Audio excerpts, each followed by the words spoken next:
سؤال فلسفي مطروح على الساحة بيقول لك: هل المنطق كافي لفهم الواقع؟ الإجابة لا، المنطق مش كافي. ساعات المنطق بيكون أداة مضللة لفهم الواقع. يعني إيه الكلام ده؟ يعني مثلا المنطق غير العاطفة. طبعا تفكير منطقي زائد عاطفي يولد لك فهم للواقع بشكل كبير جدا. احنا عندنا لبس وخطأ في فهم اتغرس جوانا واحنا صغيرين ان التفكير العاطفي شيء وحش. التفكير العاطفي ده شيء وحش، وده بتاع البنات بس. كأن البنات دول كائنات غبية مثلا، كائنات بتفكر بقلبها مش بعقلها. التفكير العاطفي مهم جدا في أرض الواقع. ليه بقى؟ لأن هو بيخلق تكتلات، وبيخلق فرق، وبيخلق انقسامات في المجتمع، التفكير العاطفي بالذات.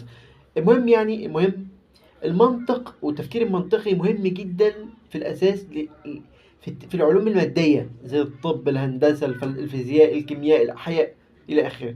لكن المنطق في حتة العلوم المعنوية أو العلوم الإنسانية زي علم الاجتماع، علم الإنسان اللي هي الأنطولوجي، علم الدين، إلى آخره.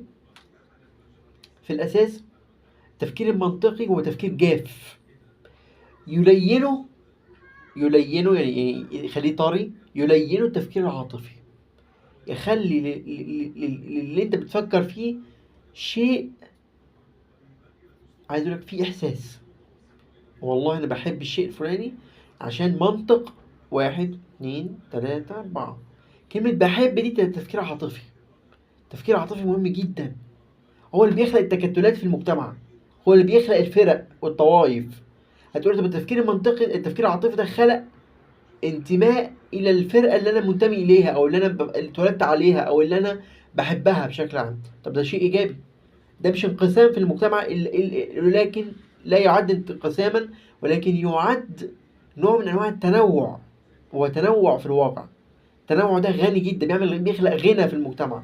غنى ان في والله فكر فلاني، وفي فكر فلاني، وفي فكر فلاني، كل واحد مغذى بالعاطفه بتاعته. انا والله بحب الفكر الفلاني عشان كذا، واخلق منطق الخاص بيا، الى اخره.